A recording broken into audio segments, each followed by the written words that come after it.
Welcome to the Deep Dive, where we take the sources you've provided and extract the most important nuggets of knowledge or insight, getting you well informed fast. And today, we're plunging into a really big one of the most significant and for a long time, very secretive military operations in recent history. That's right, the killing of Osama bin Laden. Our mission with this deep dive is to unpack that incredible 10-year manhunt, the raid itself, Operation Neptune Spear, May 2nd, 2011, and, the complex aftermath. Yeah, and we're going to use the sources you sent to reveal some, well, surprising details and definitely multiple perspectives.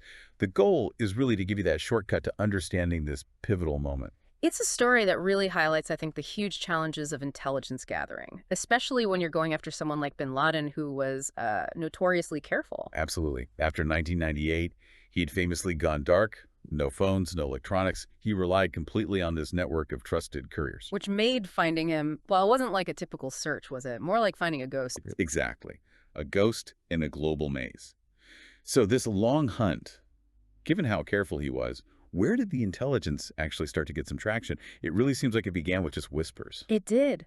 The breakthrough, as the material details, it came from intelligence gathered from detainees, places like CIA black sites, Guantanamo Bay. Right. And as early as 2002, interrogators started hearing these uncorroborated claims, just bits and pieces about an al-Qaeda courier. The name Abu Ahmed al-Kuwaiti. That's the one. Sometimes Sheikh Abu Ahmed from Kuwait. It kept cropping up. Yeah, Mohammed al-Qahtani's interrogation in late 2002 brought him up. Then Khalid Sheikh Mohammed, KSM, in 2003. He admitted knowing al-Kuwaiti, but sort of downplayed him. Which is interesting, right? Because that's kind of a classic counter-intel move. Yeah. Two big detainees independently trying to minimize someone. It often makes you more suspicious, not less. Right, it flags them. But the real key piece came in 2004. A prisoner named Hassan Gul. He revealed al-Kuwaiti wasn't just any courier. He was trusted, very close to bin Laden, and hadn't been seen in some time. Ah, that last detail. So they suspected he might actually be with bin Laden. Precisely.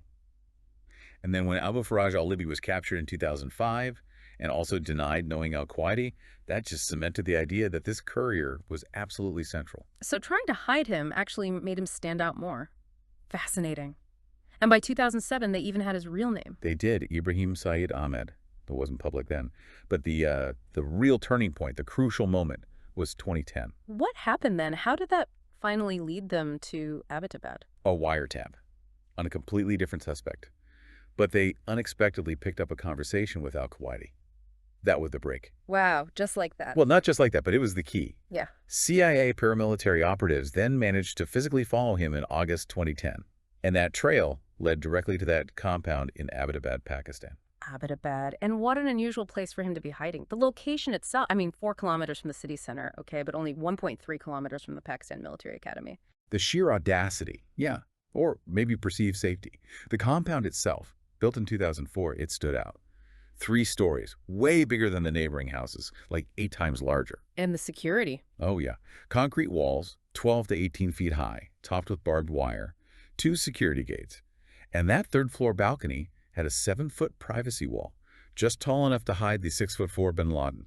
But it wasn't just the structure, it was the behavior, right? No internet, no landline, burning trash. Exactly. Very odd compared to the neighbors. No typical services. They burned their refuse instead of putting it out for collection. Locals even called it the Waziristan Haveli. It just screamed different. Which obviously caught the CIA's attention. That compound was later demolished by Pakistan, wasn't it? February 2012. That's right. But once they'd identified it, the intelligence effort just went into overdrive. An extraordinarily concentrated collection effort, as the sources say. It wasn't just the CIA. No, it was a multi-agency thing. Who else was involved? You had the NSA, specifically their Tailored Access Operations Group, the ones who specialize in getting into phone networks, the National Geospatial Intelligence Agency, the NGA. They were crucial. Doing what exactly? Building those detailed 3D renderings of the house, analyzing traffic patterns around it, trying to figure out who lived there, what the routine was, and the DoD, of course. This cost a lot. Tens of millions. The CIA had to reallocate funds. On the ground, they even rented a safe house nearby in Abbottabad, used informants. And that controversial fake polio vaccination program tried to get DNA samples. A massive effort. And yet, despite all that tech, all those resources, something remarkable your sources point out. They never got a photo. No picture, no voice recording of the main guy on the top floors before the raid. That's right. No direct positive ID from surveillance, which is why they had to rely so heavily on circumstantial evidence and that process called red teaming. Red teaming, explain that. It's where you get an independent team whose whole job is to poke holes in your theory, to try and disprove that it's Bin Laden. They look at all the evidence and ask, could this be someone else? And in this case? In this case, the red team and the officials reviewing it ultimately concluded that no other candidate fit the profile nearly as well as Bin Laden. It gave them enough confidence, despite the lack of a photo. Okay, so that brings us to the raid itself. Operation Neptune Spear. The name comes from the Navy SEAL Trident. Correct. And the objective was officially kill or capture. SEALs had the authority to kill if he posed a threat. But some analysis later suggested the capture part was maybe more for show, for international law. Well, it's complicated. The reality of that kind of operation makes capture extremely difficult and risky. But legally, stating it allows for capture covers certain requirements. It was incredibly high stakes. And Bin Laden himself had multiple code names during this phase. Yeah, Geronimo was the one used during the raid call, which later caused controversy with Native American groups. But also Jackpot, Cake Bread, Crankshaft.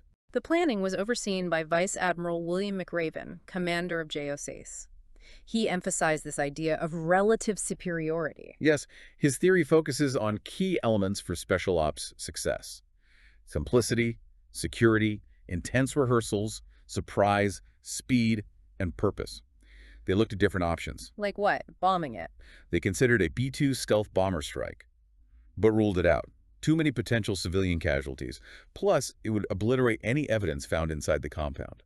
What about working with the Pakistanis? That was also considered, but President Obama decided against it.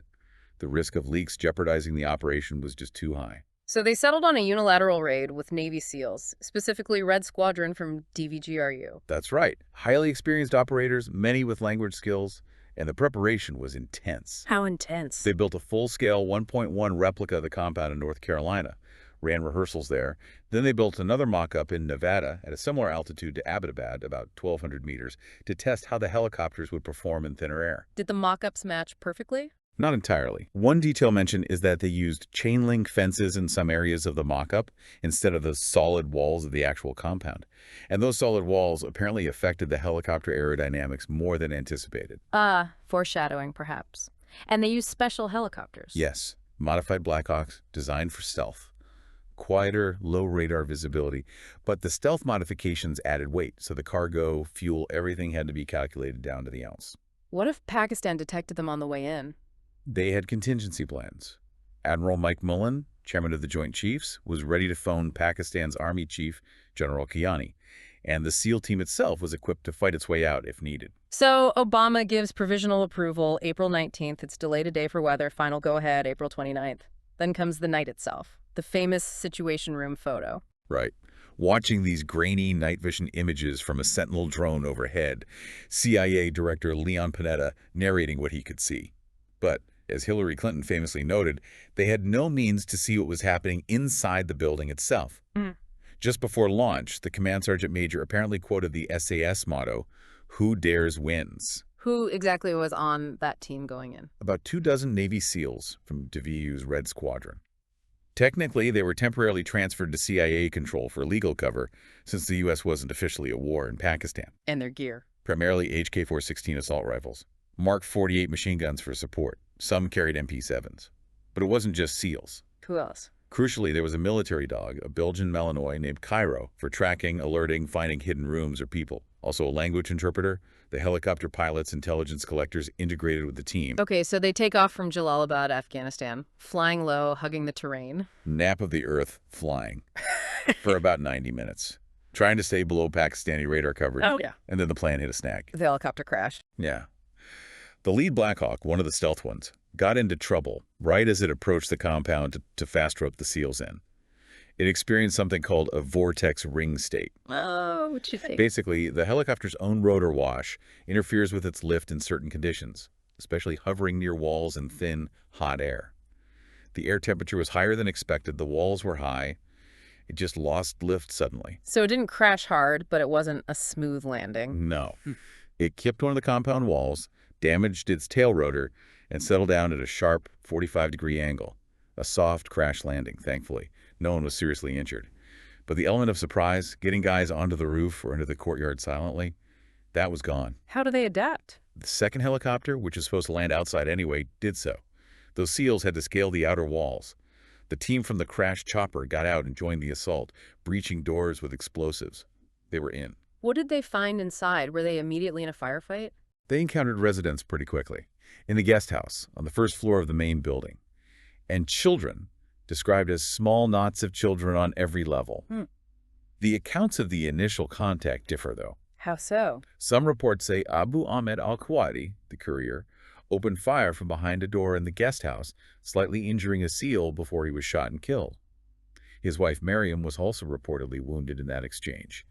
Matt Bissonnette's book No Easy Day mentions a short firefight. But others disagree.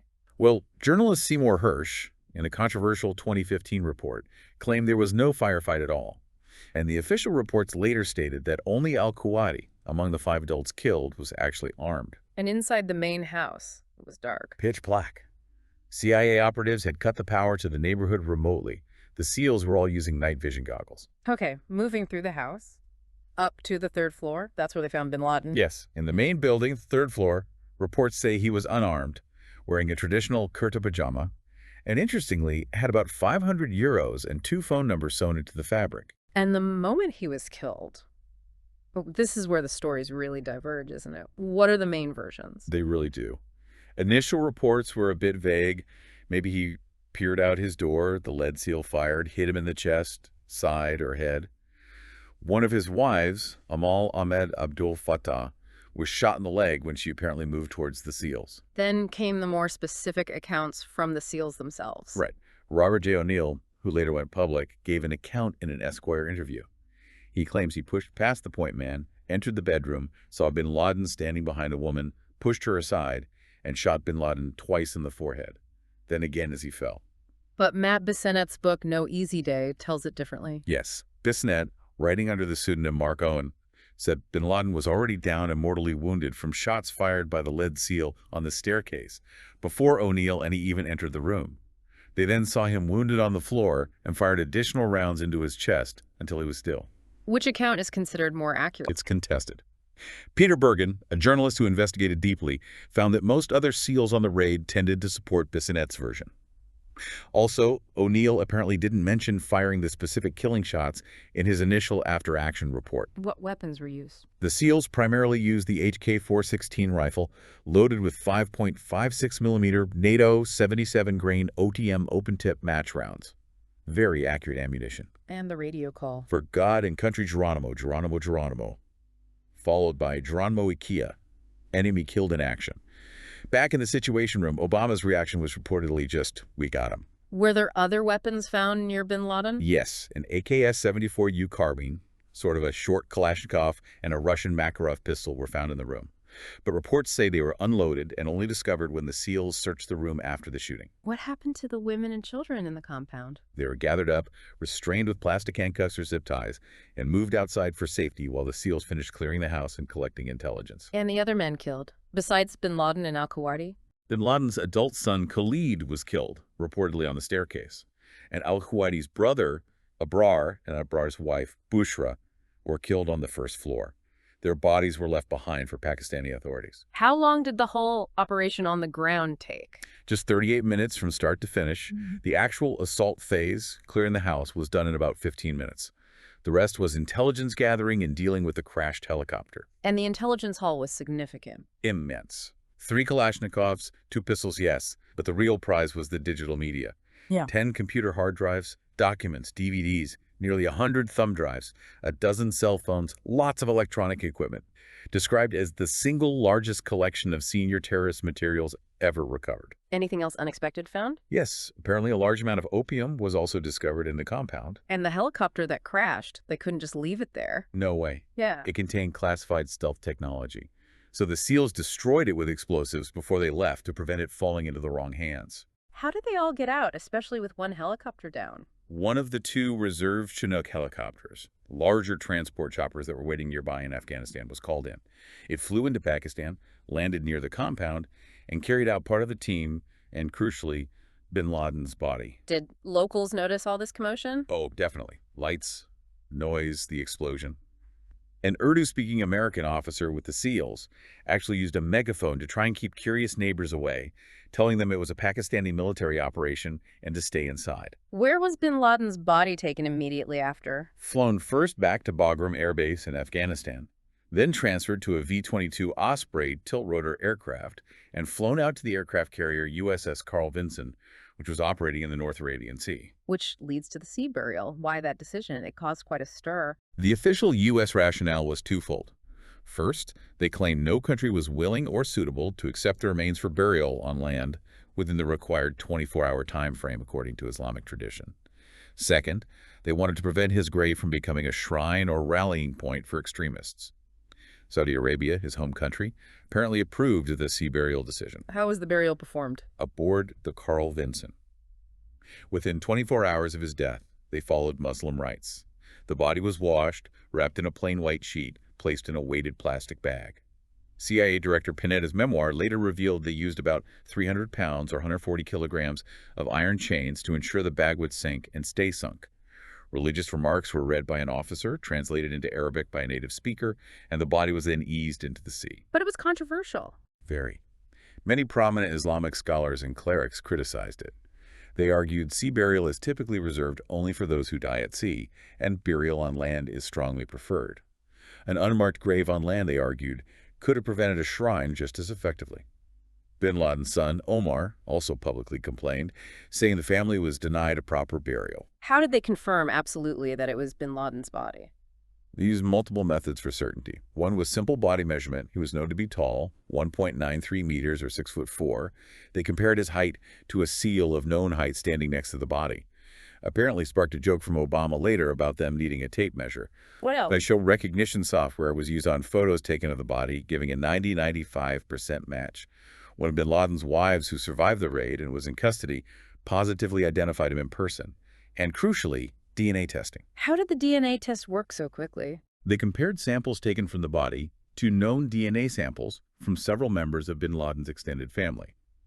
The results came back with an extremely high probability match. The chance of it being a mistaken identity was calculated at 1 in 11.8 quadrillion. Plus, an initial look at the documents and materials seized showed personal correspondence only he would possess, further confirming it. What about the view from Abbottabad itself? You mentioned locals were aware. Any specific accounts? One really fascinating one your sources highlight is Sohaib Athar, a local resident who actually live tweeted the raid without realizing what it was. His first tweet was something like, "Helicopter hovering above Abbottabad at 1 a.m. is a rare event." He documented the noise, the windows rattling. What did other neighbors report seeing or hearing? They heard soldiers giving instructions, but apparently in Pashto, which is spoken in the tribal areas and Afghanistan, not typically by the Pakistani army in that region. They heard shooting, screams, and then the big explosion when the helicopter was destroyed. There was also that widespread power outage and possible disruption of cell service during the raid. And the initial Pakistani reaction? Especially from the ISI, their intelligence service. Well, the ISI, after questioning the survivors, bin Laden's wives and children, put out a claim. They said bin Laden's daughter alleged he was actually captured alive first, then executed by the SEALs in front of the family. Did the U.S. coordinate with Pakistan during the raid? No, that was a key decision. U.S. officials didn't share any information with Pakistan until the helicopters were safely out of Pakistani airspace. This lack of notification led to some conflicting statements from Pakistan afterward. Like what? Their foreign ministry initially stated correctly it was a U.S.-only operation, but then the ISI, perhaps trying to save face, claimed it was a joint operation.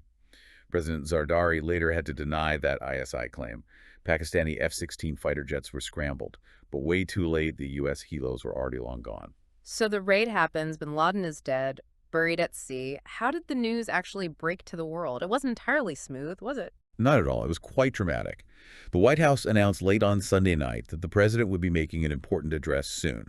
But before Obama even spoke, the news started leaking out rapidly, mostly on Twitter. Who leaked it? Keith Urban, who used to work for Donald Rumsfeld, tweeted he was hearing from a reputable source that they'd killed bin Laden. Then Dwayne "The Rock" Johnson tweeted about it too, seemingly confirming it before the official announcement. How did the White House react to the leaks? Not well. Defense Secretary Robert Gates reportedly told officials to shut the F up because the leaks were so voluminous and potentially damaging to operational details. Then Obama finally made his address. Yes, at 11:35 p.m. Eastern Time. He announced bin Laden's death, declared justice has been done for the victims of 9/11, praised the ongoing fight against al-Qaeda, and importantly reaffirmed that the U.S. was not and never would be at war with Islam. How did people react in the U.S. and globally? In the U.S., there were spontaneous celebrations. Crowds gathered outside the White House at Ground Zero in New York, Times Square. Chants of USA erupted at a baseball game when the news broke. Twitter exploded at one point, over 5,000 tweets per second. And internationally? Much more mixed. The Muslim Brotherhood in Egypt called for the U.S. and West to withdraw from Iraq and Afghanistan. Within the Palestinian Authority, President Mahmoud Abbas welcomed the news, but the Hamas leadership in Gaza condemned the killing of what they called an Arab holy warrior. What about public opinion on safety? Did Americans feel safer? Interestingly, no, not immediately. A CBS New York Times poll taken right after found only 16% felt safer. A majority, 60%, actually believed the killing would increase the short-term threat of terrorism, possibly due to revenge attacks. Did neighboring countries react? India, for instance. Yes, India's Home Minister P. Chidambaram stated that bin Laden hiding in plain sight deep inside Pakistan raised grave concern.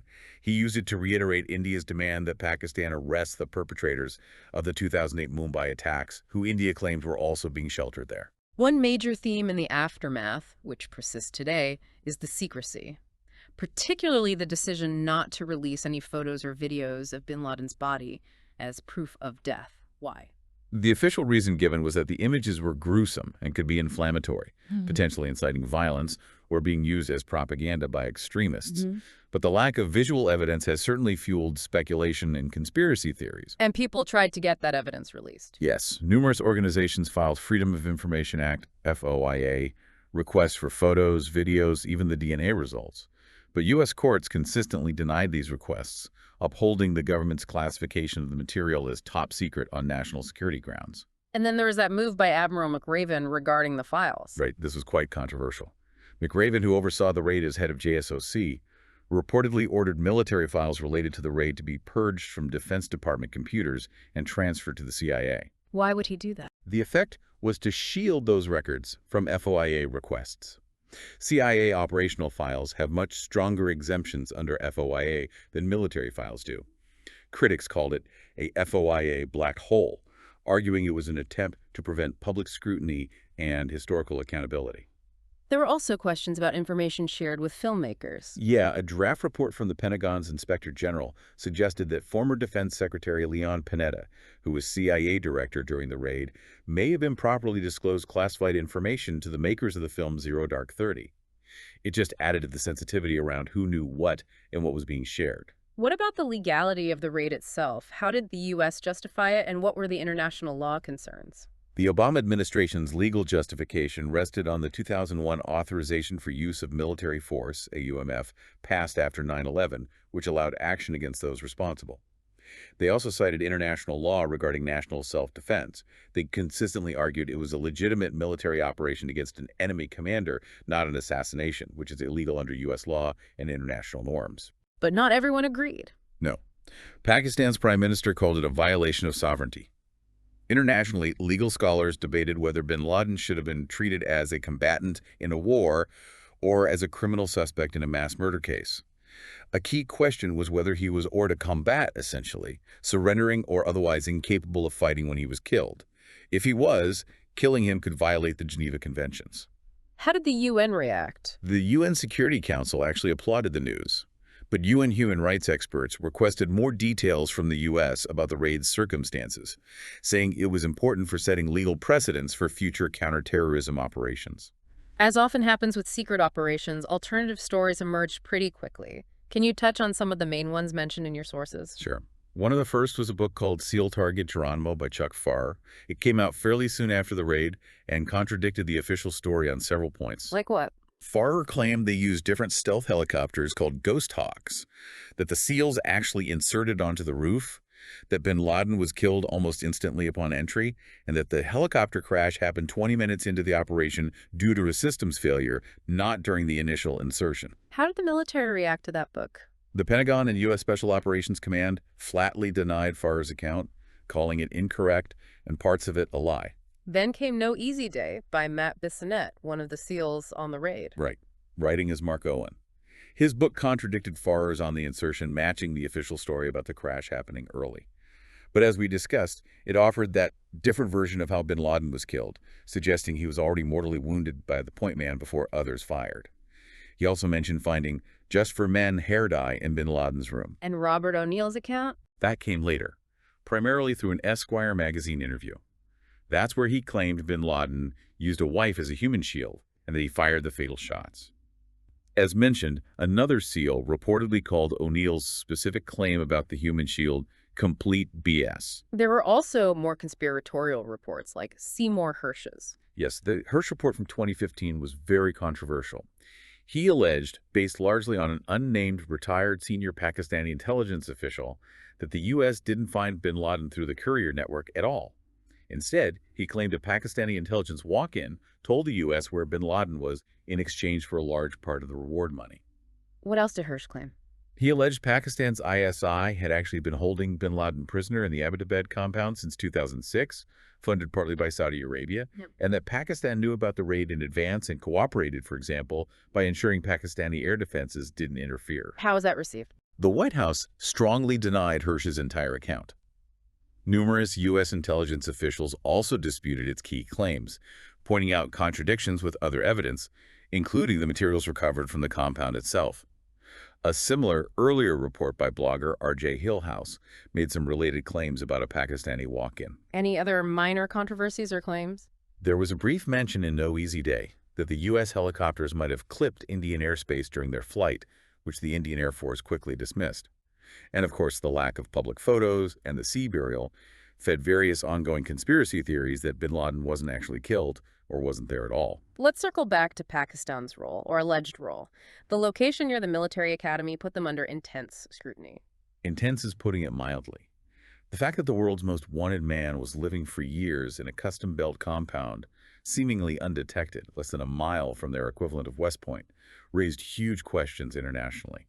Allegations flew that elements within Pakistan's military or intelligence services, the ISI, must have known or even actively sheltered him. What fueled these allegations? Besides the location, the U.S. decision not to inform Pakistan beforehand spoke volumes about trust. Leaked U.S. diplomatic cables had previously suggested instances of ISI tipping off militants, and various commentators pointed to Pakistan's complex history with militant groups. How did officials on both sides respond? It was very contradictory. You had CIA Director Panetta saying they didn't tell Pakistan because they feared leaks could compromise the mission. Yet Secretary of State Clinton and President Obama later made statements crediting Pakistani cooperation in the broader counterterrorism fight as having helped lead them to bin Laden over the years. And Pakistan's stance? Officially, Pakistan vehemently denied any complicity or knowledge of bin Laden's presence. Some officials claimed they had shared raw intelligence about the compound with the U.S. earlier, but it wasn't acted upon. Others, as we noted, briefly and falsely claimed it was a joint operation. What happened inside Pakistan after the raid? There was backlash. The Pakistani doctor who helped the CIA with the fake vaccination program, Shakil Afridi, was arrested and imprisoned. The owner of the CIA safe house in Abbottabad was reportedly arrested, and the CIA station chief in Islamabad at the time, Mark Kelton, later alleged that he believed the ISI poisoned him in retaliation for the raid, leading to serious health issues. But despite all the smoke, the suspicion, the circumstantial evidence, was there ever any direct proof of Pakistani state complicity found? That's the crucial point your sources emphasize. Yeah. As of recent reporting, like 2019, there is still no direct, verified evidence proving that senior Pakistani military or intelligence leadership knew bin Laden was in Abbottabad. The circumstantial case is strong, but direct proof is lacking. And the documents found in the compound, did they shed light on his relationship with Pakistan? Yes, and significantly, they seem to contradict the idea of Pakistani state support. The documents reportedly show bin Laden was actually quite wary of contact with Pakistani intelligence and police. He even gave his family specific instructions on how to avoid detection by Pakistani authorities should they need to flee the compound. Let's talk more about that intelligence trove recovered from the compound. What exactly was in it, and what was its immediate impact? It was massive. As mentioned, multiple computers, hard drives, nearly 100 thumb drives, DVDs, cell phones, plus handwritten notes and documents. It was described by one official as the single largest collection of senior terrorist materials ever. And it had immediate use. Yes. For instance, call detail records from those phone numbers found sewn into bin Laden's clothes were quickly analyzed. That information reportedly led directly to subsequent apprehensions and drone strikes, targeting other al-Qaeda operatives in the following weeks and months. What about the longer-term analysis? What did we learn from the documents themselves, released years later? The CIA released a large batch, about 470,000 files, in 2017. They offered an incredible, unprecedented look inside bin Laden's thinking and al-Qaeda's operations near the end of his life. What kind of things? They showed al-Qaeda's internal debates about strategy, particularly for Afghanistan after the planned U.S. withdrawal. Bin Laden was trying to reassert control over splintering factions, looking for new alliances, like potentially with Boko Haram in Nigeria. He was clearly frustrated with the organization's negative public image, especially from killing fellow Muslims. So he wasn't just a figurehead. Not at all. The documents portray him as very much a hands-on manager, a chief executive, dealing with finances, recruitment letters, operational planning, giving strategic guidance to field commanders. Any specific strategic advice? Yes, some interesting bits. He compared the fight against the U.S. to cutting down a tree, advising focus on sawing the trunk, meaning hitting the U.S. homeland rather than getting bogged down in branches overseas. He advised al-Qaeda in the Arabian Peninsula, QAP, to focus on attacks inside the U.S., and not just using airplanes. Did he mention specific targets? He apparently mused about assassinating General David Petraeus, who was commanding forces in Afghanistan, and President Obama. Interestingly, he advised against targeting Vice President Biden, considering him totally unprepared to lead, and believing his ascension would hasten the U.S.'s decline. What else stood out from his writings? He seemed opposed to one-person suicide attacks, perhaps seeing them as less impactful. He worried that killing Muslims had badly damaged al-Qaeda's standing. The documents also described al-Qaeda's relationship with Iran as an unpleasant byproduct of necessity, a sort of strained, cautious cooperation at times. And importantly, regarding Pakistan. As we noted, the documents apparently contain no evidence of institutional support from Pakistan. If anything, they showed bin Laden's caution towards Pakistani authorities. And the other finding, the personal files. Yes. The analysis also uncovered what was described as a large stash of pornography among the digital files, described as modern in nature. Given bin Laden's lack of direct internet access in the compound, the speculation was it might have come from files carried in by couriers, or perhaps was on a poorly wiped refurbished computer, or even arrived via viruses on thumb drives. An unexpected and widely reported detail. The raid also accidentally revealed secrets about U.S. technology, right? Because the helicopter crashed. Exactly. When the SEALs destroyed the crashed Black Hawk, the tail section largely survived the blast and fire. And that wreckage, examined by Pakistanis and photographed before being returned to the U.S., revealed previously secret stealth modifications. What kind of features? Photos showed stealthy, angular shapes, swept stabilizers different from a standard Black Hawk, a sort of cover or hubcap over the normally noisy tail rotor assembly, and special radar-absorbent and infrared suppressing coatings. It was a rare glimpse into classified U.S. aviation tech. Did the wreckage explain why it crashed? It fueled debate. Some speculated the complex aerodynamics caused by the stealth add-ons might have contributed to the vortex ring state. Others pointed back to the rehearsal mock-ups, perhaps not accurately simulating the effects of the solid compound walls on airflow. And there was controversy about who got to see that wreckage. Yes. There were reports and allegations that Pakistan allowed Chinese military officials access to examine the wreckage before returning it to the U.S., potentially giving China valuable intelligence on U.S. stealth technology. Both Pakistan and China denied this ever happened. Just to contextualize this success, it's worth remembering this wasn't the first time the U.S. had tried to get bin Laden, right? Absolutely not. There was a long history of attempts. Back in 1994, commandos reportedly planned to snatch him in Sudan, but it fell through. In 1998, after the embassy bombings, the U.S. launched Operation Infinite Reach, firing cruise missiles at his camps in Afghanistan, but missed him. In 2000, there was a reported CIA-backed attempt using local assets to fire an RPG at his convoy in Afghanistan, which also failed.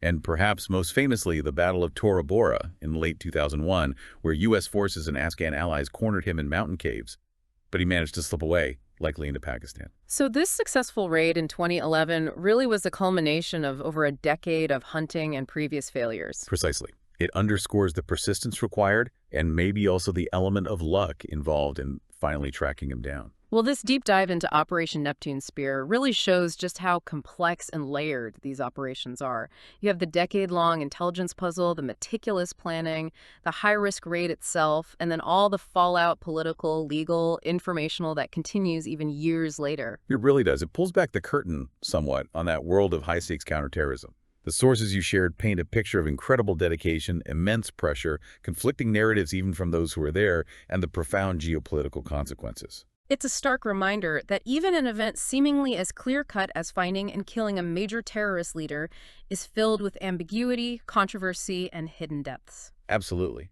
The intelligence effort, the raid itself, the handling of the aftermath, every stage involved difficult choices and generated debate. So, to wrap this up, here's something for you, the listener, to think about. Given everything we've unpacked from your sources, the intense secrecy, the conflicting firsthand accounts, the deliberate shielding of information like McRaven transferring files to the CIA, how does this deep dive shape your understanding of that tricky balance between national security imperatives, the public's right to know, and how we establish historical truth, especially for events shrouded in classification? Yeah, where does legitimate secrecy end and unnecessary obfuscation begin? It's a tough question with no easy answers, especially when dealing with operations like this one. Something definitely worth pondering.